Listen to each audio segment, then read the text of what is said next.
Right, I want us to get into what's trending, and in studio I'm joined by Winfrey Owino to tell us more about what's happening on social media. Winfrey, good morning. Good morning, Fatia. Good to see you.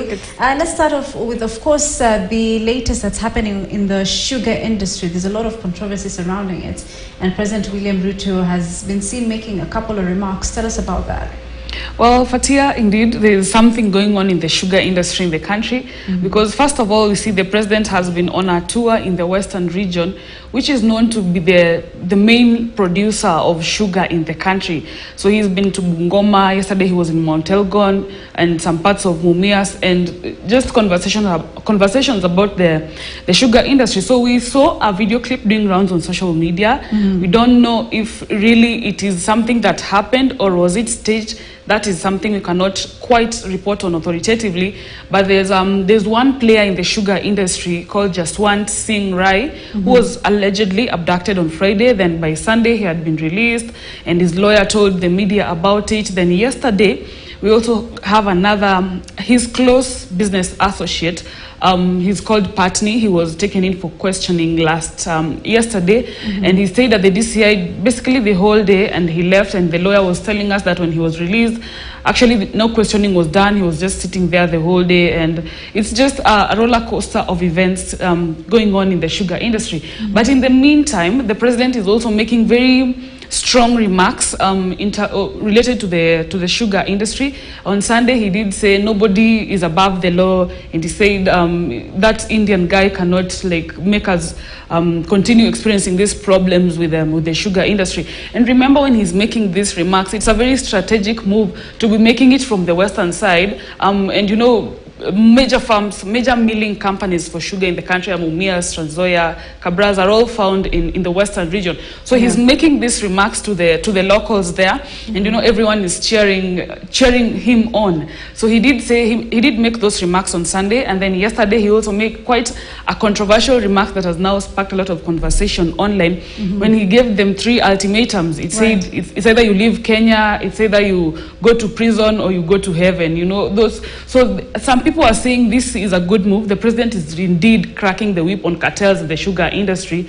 Well, others are saying, is this not a move to scare away investors? Questions are coming up. Why would he be making such harsh utterances directed to investors in public, where you know locals are there to cheer him up? What really is his game plan? But we are yet to see what will happen.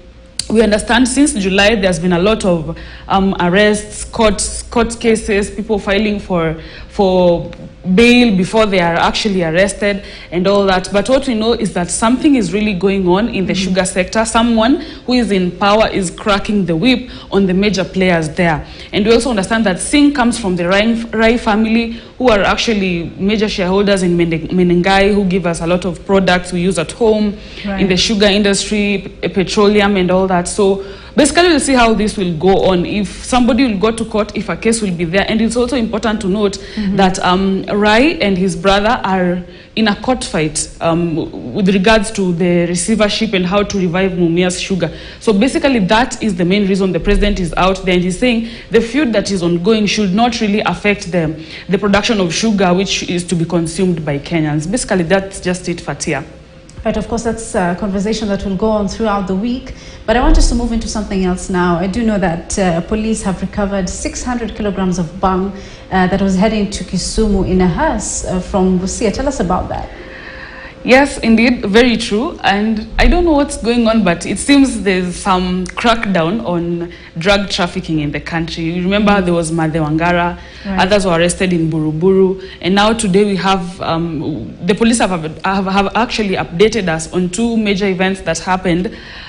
There was someone was arrested in Northeastern with 58 kilograms, I think, should be 58 kilograms of bang, and they were taken to the police station. They are said to be arraigned this morning. And then the major one is the one that happened in Busia, where a hearse that was actually was believed to be transporting a dead body, should we say a corpse, to its burial place. was actually nabbed for a routine traffic check by the police officers. But now the police are telling us that when he lowered his the window down, and the smell that was coming from the car really attracted the police officer, and that's when he decided to do like a thorough search into the car and found 12 sacks of bang. I don't really know where this was coming from, but now they're saying the car was branded a hearse and it was going from Busia to Kisumu. So it has been nabbed. The bang is estimated to be about 18 million shillings. That's so much money, honestly. So, yes, he's in custody. Of course, the law will take shape. He'll be arraigned, and the case will go on just as the justice system of Kenya works. Fatia. Right, of course, that's very interesting, and I think actually it's a good thing, you know. Yeah. Let's move away now from Kenya and the continent and we go to the United States, where former President Donald Trump hearing that a date has been set to 4th March next year. We do know that he also wants to run for presidency in the next election, that is in 2024. Tell us about the latest from there. Okay, Fatia, in the United States, actually, next year they're supposed to be heading to the polls. So the campaign mood is actually kicking in, and politics is taking shape as well. So this morning, actually yesterday, the court set his former President Trump's hearing date to March 4th. He had been indicted in a case of alleged interfering with election results, whereby there's a phone call recording that came out where he was actually instructing election officials to add him about 11,000 votes so that he can surpass Biden's votes that was in the previous election. So his hearing is set for March next year. But you know, that is around the period when people are going for the party primaries in the US. And then you also, in court, his lawyers were actually arguing that the case should be moved, the hearing date should be set to be 2026. That should be 2 years from the elections. But actually, from the arguments that was made and all that, the court settled for March.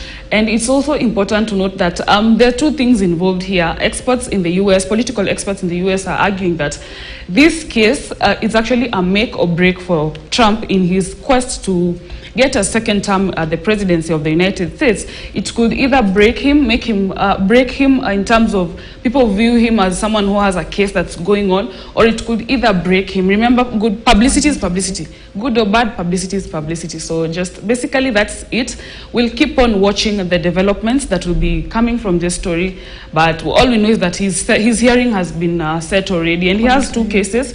There's also another one that involves financial crime that is also set for March 25th. His hearing has been set for March 25th. So he has quite a number of court cases going on in his hands. We don't really know how he's going to make it throughout this election period, but it will be very interesting to watch, Fatia. Right, of course.